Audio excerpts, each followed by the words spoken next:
watanzwe n'icizere cyo kongera kudutumira kugira ngo tubane mu ijambo ry'Imana. Turabashimira ku ikaze muhora muduha uko wabivuze by'ukuri. Turi abanyamuryango nubwo tutaboneka kenshi kubw'inshingano nk'uko wabivuze, ariko kandi turi abanyamuryango, ariko baranavuga ngo uruta kwisa umushitsi ntaba ari urwawe. Turabashimira ikaze muduhaye bose buye ku mutima, kutwishimira, tugaragariza ko mudukunda kandi natwe turabakunda. Nika ku ijambo ry'Imana rivuga ngo tukagira undi mwenda ungeretse wo gukunda. Yego, bashimiye cyane, Imana ibahesha. Twakiriye abantu bose nk'uko mwabivuze by'ukuri, mu nzego zose, abateraniye hano Imana yashoboje kubyuka bakabyukira imbere y'Imana.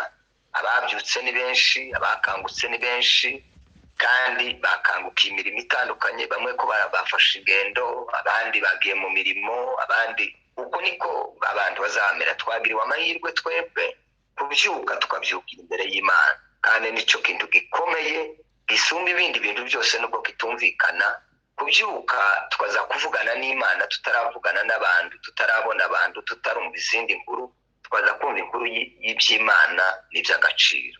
Bashumba, bakozi b'Imana, umuntu wese mu rwego arimo, bahaye kaze, murakaze.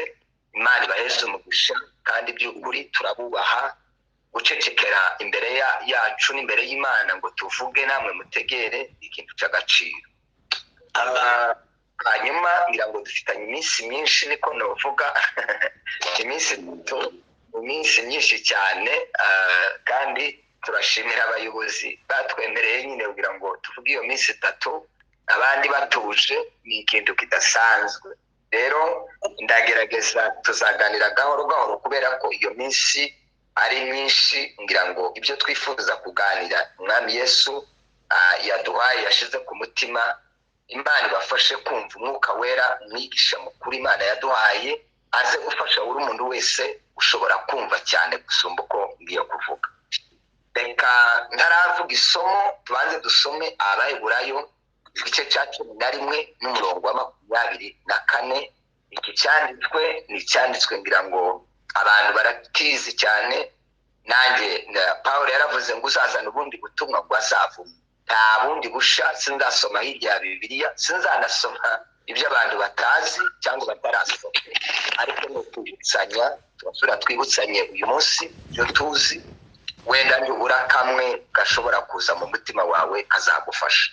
Abaheburayo 11:24 aravuga ngo kwizera niko kwatumye Mose ubwo yari amaze gukura yanga kwitwa umuhungu w'umukobwa wa Farawo.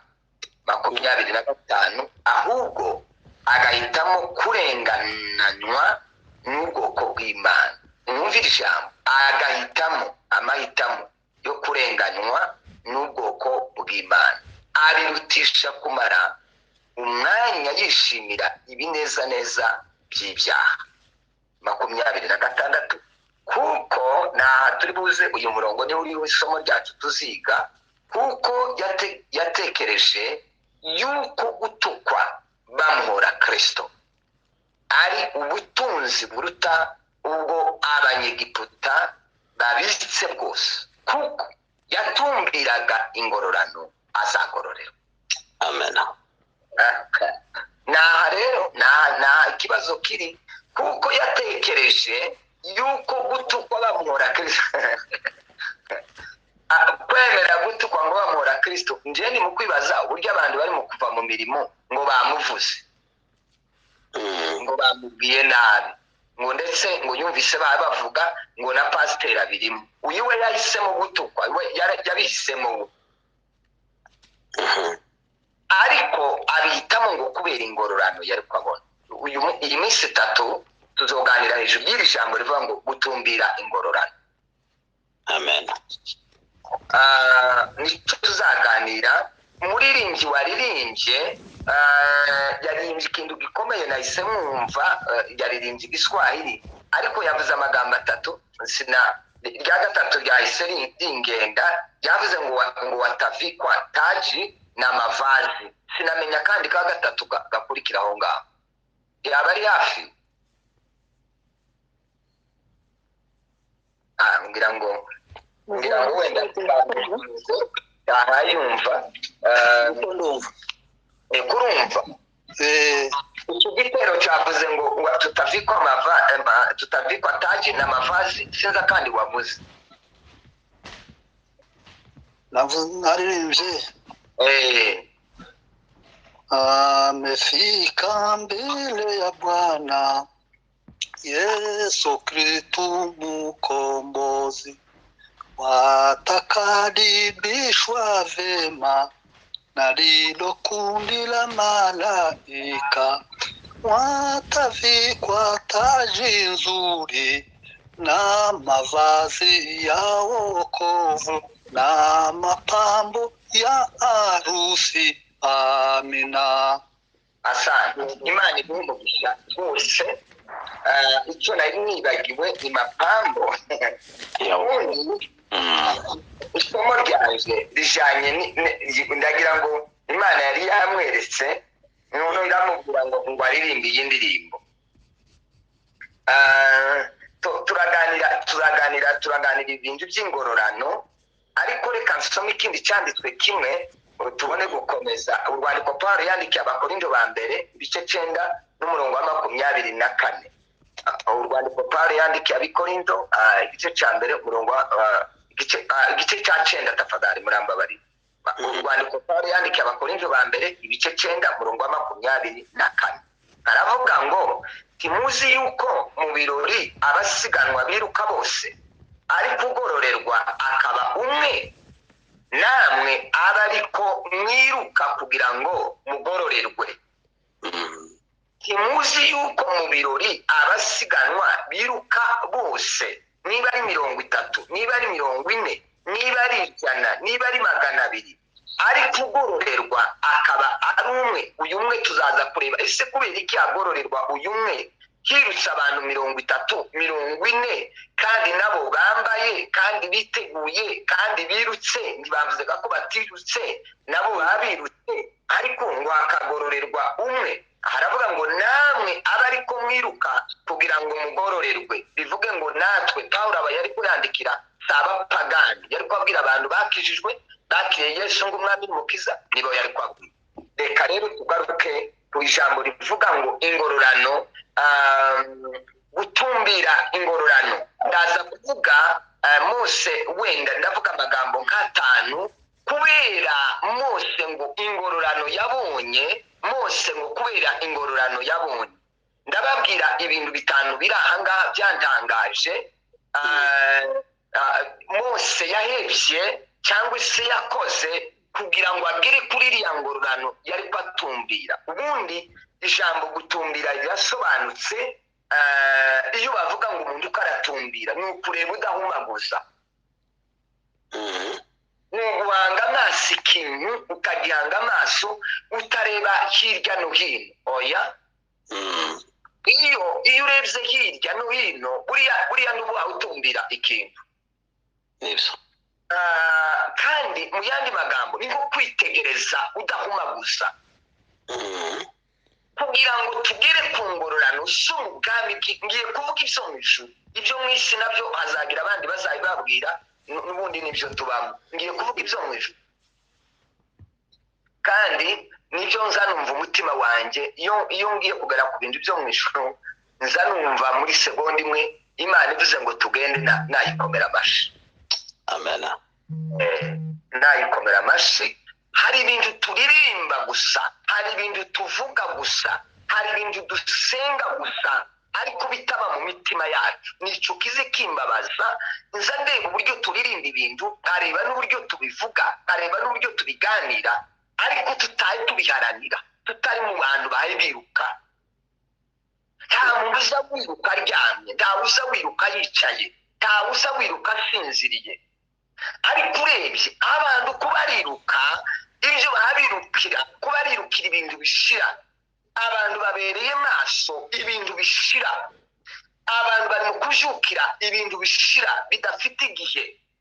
Abantu ko baraharanira amakamba azarangira, arangira igitondo kimwe, arangira umugoroba umwe. umusaza araririmbye ngo tutavikwa taji. Yemwe bantu b'Imana, taji ingororano izikorerwa.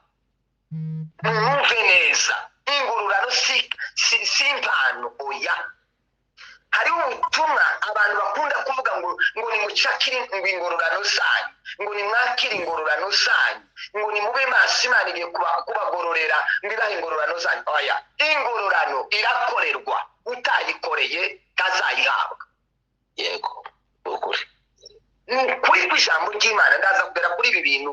Ntabwo uzogororerwa ibyo utakoreye. Yesu Kristo yaravuze ngo naje gukorerwa, naje gukora kugira ngo mbone uburyo uzagororerwa. Yesu yaje azi ingororano azahabwa, yari ayizi. Buriya bwose uzubona Yesu yitanze, akemera gusuzugurwa, akemera gukubitwa, akemera gucishwa, akemera kubambwa, akemera kwambara ubusa, akemera. Hari ingororano ariko atumbira.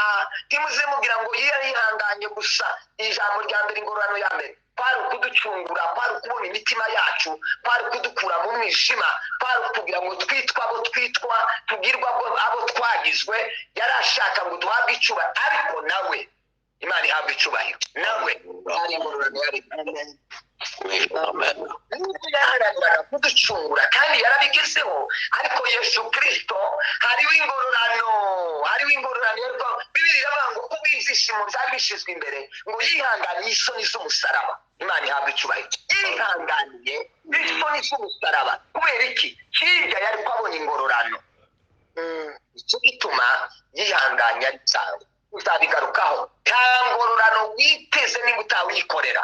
Nta ngororano uzaronka niba utawusiganwa. Nta ngororano ntakamba uzambara niba utarimo wiruka. Oya. Kandi uzaza kuvuga mu byo kwirukira. Tuzabivugana muri iyi minsi iri imbere. Abantu rero bari mu kubahendahenda. Ariko umuririmbyi yaririmbye ngo iby'isi Yesu yabinguyemo. Noneho ngibaza neze, abantu ntibazabumva ngo iby'isi bakagira ngo ni ubusambanyi gusa, abantu bakagira ngo ni uburozi gusa. Ese ubundi iby'isi ngira ngo tuzaza kureba uburyo tuziga iryo somo. Ese iby'isi ni ibihe?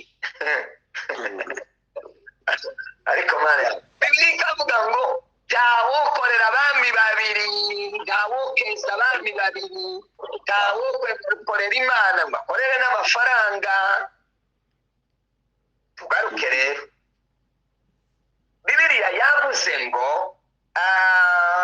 ngiye kuvuga rero bya bintu bitanu, amagambo atanu Mose yakoze kugira ngo agere ku ngororano. Mose uyu tuvuga, uyu Mose turirimba, uyu Mose turata, uyu Mose basokuruza twasanze bamuvuga, basogokuru bakamuvuga, badata bakamuvuga, natwe ko turamuvuga, abana bacu bazamuvuga.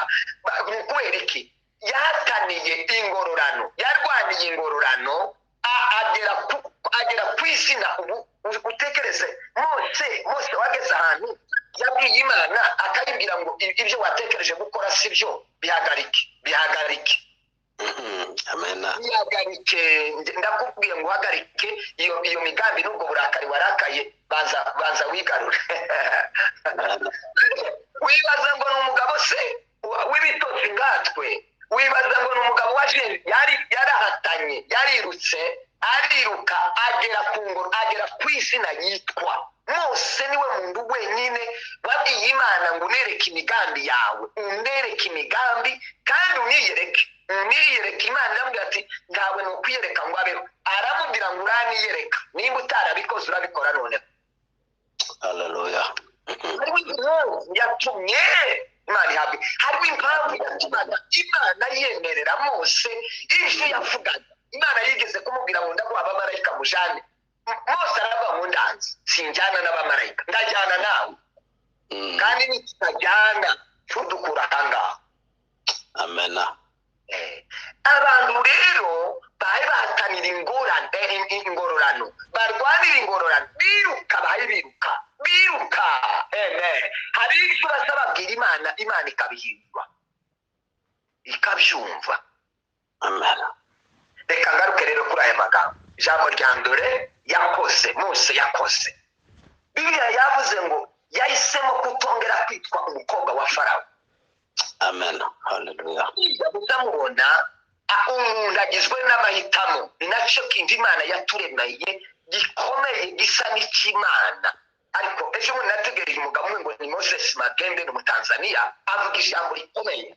Aravuga ngo Mungu asipokuzuia kutenda dhambi, Mungu asipokuzuia kuvaa vibaya, ngo Imana nitakubuza ikakureka wahisemo gusambana no kwiba no gusinzira no kuryama no kubesha no kwambara ubusa. Aravuga ngo Imana nikureka ko ari byo wahisemo, ngo mimi Moses sitakukataza iwezekana. Aravuga ngo njyewe Moses sinjye uzababuza ngo bikunde.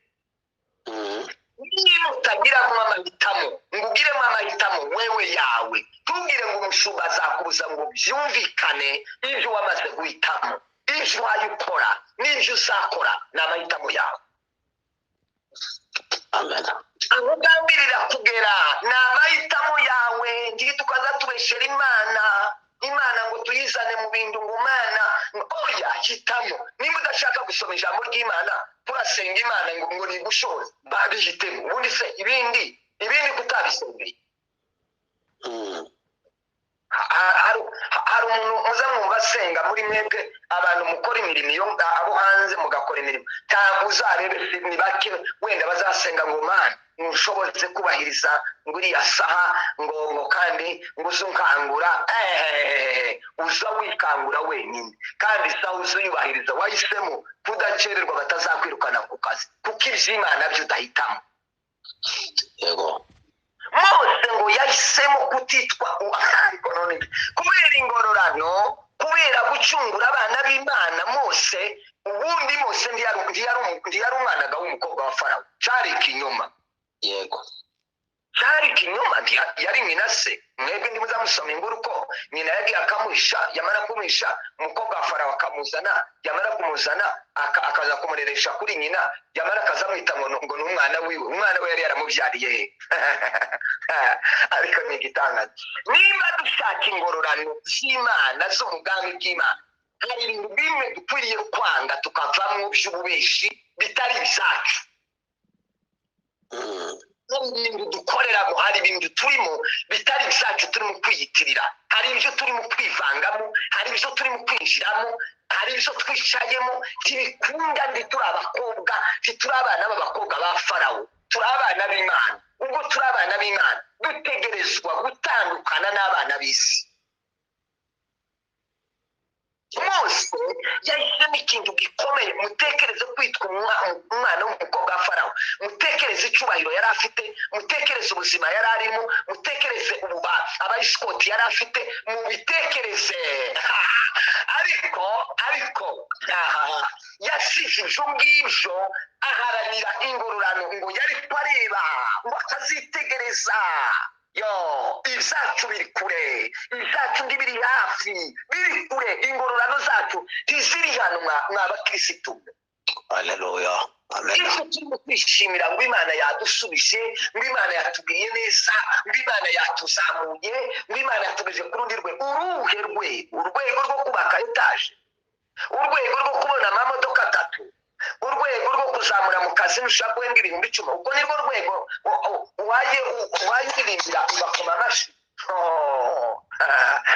umva uyu munsi tuganire ku ngororano. Tutavikwa mavazi, tutavikwa taji, tutavikwa pamoja na mapambo, tutapambwa, ariko tuzapambwa kandi tuzambikwa n'amakamba. Ibyo twakoreye, n'ibyo twakoreye, mwumve neza, n'ibyo wewe wakoreye, si ibyo umugabo wawe yakoreye, si ibyo umugore yakoreye, si ibyo abana. Mbabwira ibyando ku isi, nzagera ahandi abana bantabare bandengere bamfashe, ariko ibyo ubwami bwo mu ijuru kila goti litakunjwa buri Filizipu kabiri. Haleluya. Amena. Amena. Wahisemo kutongerwa kwitwa nde wewe? Muri aya mazina ari ku isi, aya mazina dufite hano kuri isi, ni irihe zina wahisemo kudasubira kwitwa? wishimye kwitwa umunebwe, wishimye kwitwa umuntu urenganya, wishimye kwitwa umuntu urakara, umuntu wuzuye amacakubiri, inzangano, kudakiranuka. Ese nirizi Bibiliya yavuze ngo Mose yahisemo kutitwa umwana w'umukobwa wa Farawo kubera ingororano. Hari ibintu tugomba guheba kubera ingororano zo mu bwami bw'Imana. Kandi turasiganwa, uryame usinzire, abandi ko bariruka, abandi ntibicaye. Nusinzira ndubwire ngo n'abandi barasinziriye, nudakora ndubwire ngo abandi ntibakora. Ibyo udashaka gusiga ndubwire ngo abandi babisize, ukagira ngo none muri kumwe n'abandi. Umva neza ko turaja mu ijuru, iwacu ni mu ijuru. Dukunde isi si iwacu, tuyibemo si iwacu, tuyibyariremo si yacu, tuyitungiremo si yacu, tuyitirwemo amazina akomeye si yacu, tuhatura imyaka myinshi si iwacu. Iwacu ni mu ijuru, kandi dutegerezwa kuhakorera, dutegerezwa gukora kugira ngo tuzagororerwe.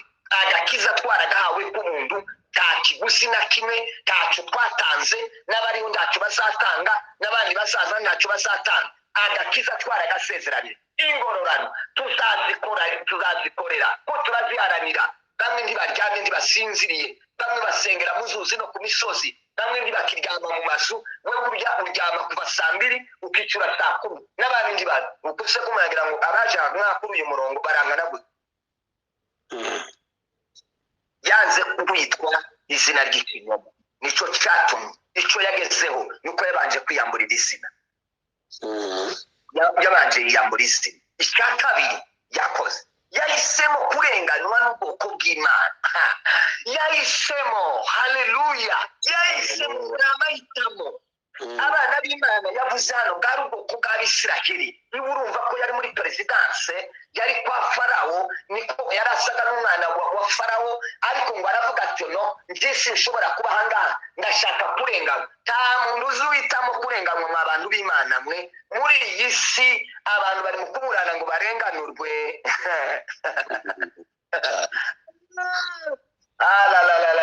Iby'Imana ni ukwemera tukarengana, ariko tukagera ku ngororano. Ni ukwemera tugatukwa tugatukirwa ubusa, ni ukwemera tugasuzugurirwa ubusa, ni ukwemera bakatwita amazina bakayatwitira ubusa, ariko tukemera kurenganywa hamwe n'abandi, hamwe n'ubwoko bw'Imana. Tukemera gukorana n'abana b'Imana, tukemera kugendana n'abana b'Imana, tukemera gusa n'abana b'Imana. Ingaruka zose tukaze. Mose aravuga ngo njyewe mpisemo kuva muri perezidansi, kuva muri iki cyubahiro, kuva muri ibi byo kurya narya, ndasanga ubwoko bw'Imana ndengamwe nabwo kubw'ingororano. Amen.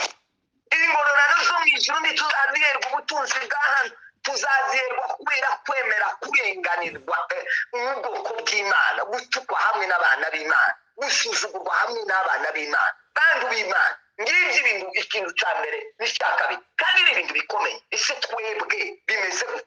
Ese wewe bimeze gute? Ese uzawumva ngo kwemera kurenganywa, ukarenganwa hamwe n'abandi? Ese ubundi urabyemera? Ese iyo batuka abantu b'Imana ubabara? Ese iyo babasuzugura birakubabaza? Ese iyo batuka abakristo birakubabaza? Ese iyo batuka abashumba birakubabaza? Ese niki wahisemo? Ingororano zirahari, wiziririmba. Ntituzohabwa ingororano kubwo kuziririmba, ndetse yewe bakaririmba tugatamba ijambo rya mbere ni ugusiganwa, ko turiruka, ni uguhatana, ni ukwemera kutitwa amazina atari ayacu. Ngo niho turamuka, ngo niho turya, ngo reka mvuge gutya, ngo niho ngo ndenzira izuba, ngo ese ubundi nari kugira gute? Ngo se ko n'abandi bose ngo babyemeye. Abandi bose bandese, ubundi bwo igihe cyo kugororerwa muzaba muri kumwe nabo. Oya. Icya gatatu, turacyari kubarya amahitamo. Guhitamo kurenganywa, guhitamo kurenganywa mw'abakristo. Hari ibyo dutegerezwa kwemera tukarengana. Mwumvene iri jambo mu ryumwe. Hari ibyo dutegerezwa kwemera tukarenganywa, ariko tukarenganwa hamwe n'ubwoko bw'Imana. Ubwoko mutubanze twumvikana, ubwoko bw'Imana, abana b'Imana, abakunda Imana, abasenga Imana. Abandi iby'umubiri, ababivuga n'ibyo mu mwuka. Yego. Gatatu, ngo yahisemo kutishimira ibinezaneza by'ibyaha. ntiyigeze yishimira oya ni ukuvuga ngo muri perezidanse kwa farawo basengaga ibigirwamana ubuzima bwabo bwari bwo gusenga ibigirwamana noneho mose ngo arareba ngo yitegereje ingororano haleluya umutima uramubwira ngo ziriya ngororano ntabwo ushobora kuzazigeraho ngiri mu bigirwamana ngiyahe nsenga ibigirwa nkineshererwa ibigirwamana nkibona abantu nanjye nkabibamo abantu b'Imana abantu bitirirwa izina ry'Imana binjiye mu bigirwamana bakorera ibigirwamana bakigira ngo bazaronga ingororano z'Imana ntazo bazaronga ntazo ubikora wigishe ubikora abantu batakubona ubikora mu mwijima ndagutangarije uyu munsi n'abandi baragutangarije ingororano z'Imana zo mu ijuru kwa data nta muntu uzozigororerwa akiri mu bigirwamana ntawe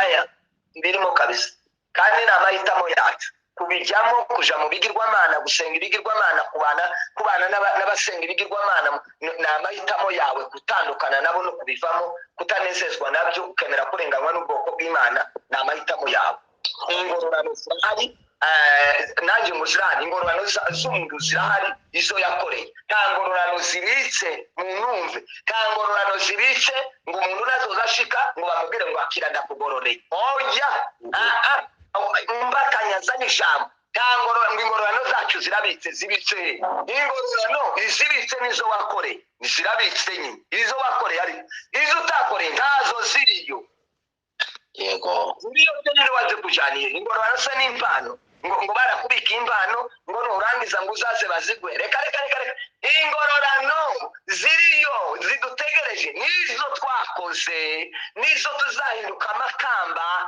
nizo zahinduka imirimo mu byahishiro Yohana haravuga ngo numva ijwi rivuga ngo hahirwa abapfa bapfira mu mwana umwuka nawe aravuga ngo ngo baruhuke imyaka yabo ngo kuko imirimo yabo ijananye nabo imirimo haleluya imirimo yabo ijananye nayo urumva nawe ko umuntu apfa burya yapfa akamajana n'imirimo yiwe imwe akayisanga yindi akajyana nayo izo nizo ngororano uzaza gusengera ngo mwana ngo ndagushimye ku ngororano ngo waduteguriye iyi ngororano yaduteguriye kandi tuzikorera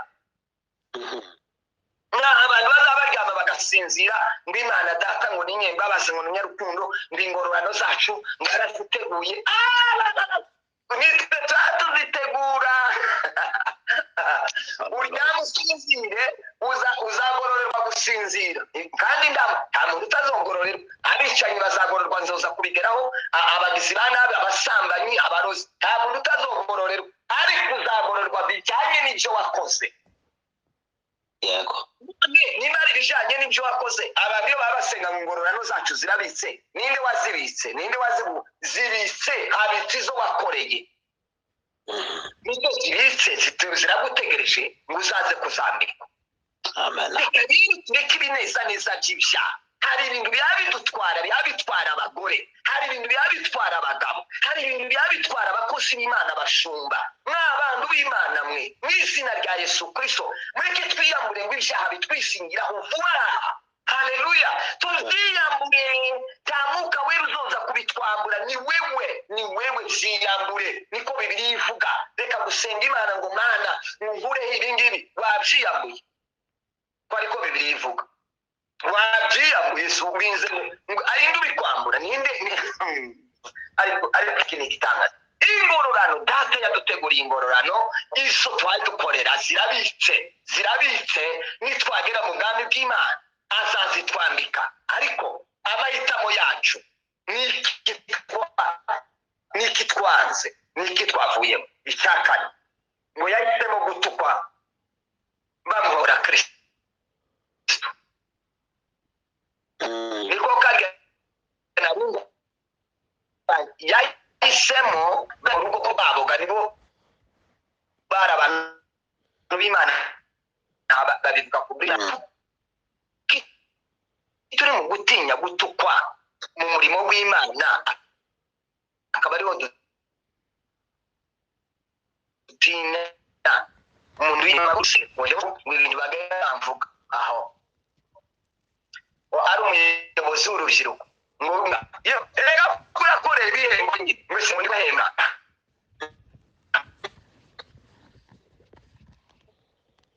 ngo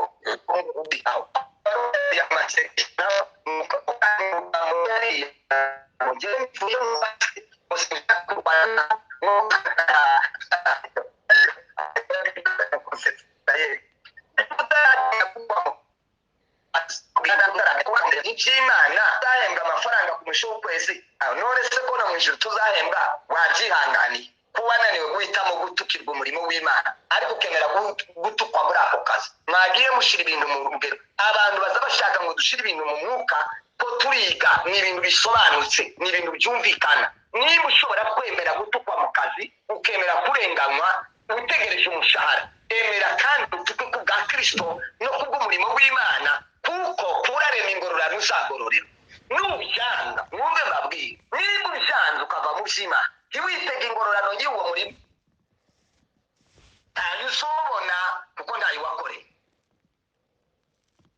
Imana itubabarire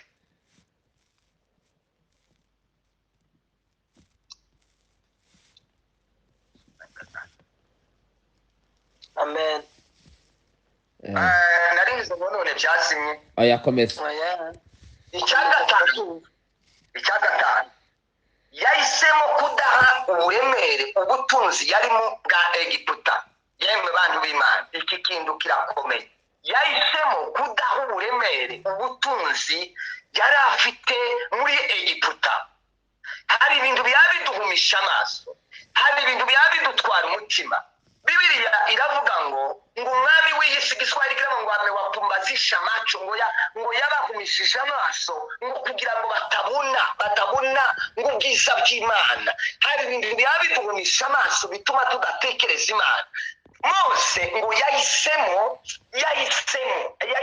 ahitamo ubwiwe wenyine ngo ntiyareba uburemere bw'ubutunzi kandi ko murabona namwe yari umuntu umaze gukura yari ateganijwe guhabwa ibintu bikomeye yari umwana wa Farawo yari yaragiriwe icyizere yari amaze kwiga yari amaze kurangiza amashuri ibintu bikomeye cyane urabona ko bari baramwigishije none ariko ngo agere kuri uru rwego Bibiliya iravuga ngo amaze gukura niko Bibiliya yavuze ngo amaze gukura uku gukura bavuze si ugukura kw'imyaka ni ugukura ko mu mitekerereze kwari ugukura ko kureba hari urwego yari amaze kugeramo rwo kwiga niho ngo yari amaze gukura hano barabivuga mu nshobora kuvuga ngo iki gihe Mose yakoze ibi ngo yaragejeje imyaka 40 nibwo yafashe iyi myanzuro yafashe ngo kubw'ingororano yari kwabona hari ibintu dutegerezwa gusiga kubera ingororano twari tubona imbere yacu tukabisiga muri aya magambo 5 banza wisuzume nubwo ngiye kumanuka hepfo banza wisuzume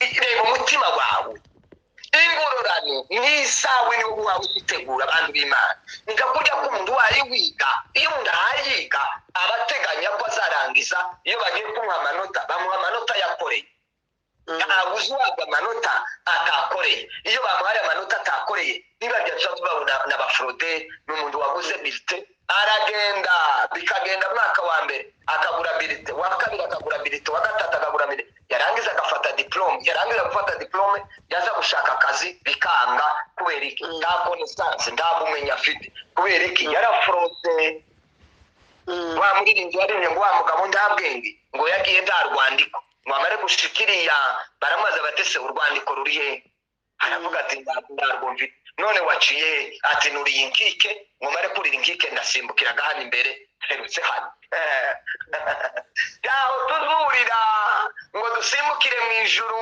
taho tuzurira ngo usimbire mu ngororano z'abandi abantu bagize amayeri bagira amahimbano kuri iyi si abantu bakabesha Imana izireba ibyina mu mutima tegura ingororano nizi wayubona imbere yawe buriya hariho abantu bazabaza ngo se ngo uri kurategura kuja mu ijuru ngo ndabizi bizi Imana ni nako wanamubaza utese buriya imirimo yawe hayibona ejo muri kucumwe narwo ngira abakristo na ejo kuwa kane bariko batwigisha ijambo ngo kwizera ngo kwiringira ibidakwiriye kwiringirwa none ngo barangize ndabaza ese iri jambo mwaryumvise bati nyaboneka ni mwaryumvise bati twaryumvise okay tuburyo umwuka ndongoye ubundi dufite ibintu dukenya hano mu rusengero mwese mutambuke mushira amatelefone yanyu hano hasi kwiringira ibidakwiriye kwiringirwa muyazane yose hano imbere yanyu tuyagurishe dukoreshe ibyo dushaka gukoresha nimumara mwiringira Imana ibidakwiriye kwiringirwa Imana izabaha yandi tawatambutse Imana tubabarire watambutse mwabakristo iyo dutera haleluya abantu baza bayakira ibi twari tuvuga kubera ko ari ibintu zo mu mwuka ntibyumvikana ntibizabyumvikana. Murebe imbaraga dushora ku mirimo yo muri iyi si, murebe imbaraga. kandi ejo bundi numvise umuntu avuga ngo Imana ngo yatwohereje ku isi ngo tuze kwitunganya. Yabaye nka mwana. Imana yadutumye gukata amabarabara imihanda. Niki Imana yaturemye. Imana yadutumye aho isi se ni iwacu. Isi si iwacu, si iwacu, isi si iwacu, si iwacu, igihugu cyacu kiri mu ijuru. Muzi ko turirimba indirimbo zimwe ngatekereza kareba uko abantu baza batekereza. Imana yadutumye gutera ibiti, Imana yadutumye gutera intoki. Niki Imana nicyo gituma abantu bahugira mu byo batakagombye guhugiramo. Hari ibyo twari dukwiye guha umwanya munini, hari ibyo twari dukwiye guha agaciro kanini, hari ibyo twari dukwiye guha uburemere mu mitima yacu, hari ibyo twari dukwiye guharanira tugasiganwa tukiruka tutaruhuka. Ibyo ngibyo ni iby'iteka. Haleluya. Ingororano zidashira, amakamba atangirika. Wabisi baharanira amakamba ariko yangirika. Imitima yacu yunamuke. Bibiliya ariko ivuga ngo munamure amaso yanyu, twunamure amaso turebe ibyo mu ijuru niho iwacu. Bantu b'Imana, abantu uko barakora bunamye, abantu uko baratangira Imana bunamye, abantu uko barasenga bunamye, abantu uko baravuga ijambo ry'Imana bunamye, abantu uko baratanga icyacu bunamye. Bibiliya iratubwira ngo twunamure amaso, twunamure amaso. N'isi si iwacu, ni ukuri kw'ijambo ry'Imana. Tuyituyemo ariko umunsi umwe tuzabikora. Haleluya, haleluya. Iki kiratujijisha, ariko reka dusome ijambo ry'Imana riri mu Baheburayo 12. Abaheburayo 12, Abaheburayo n'umurongo wa 2.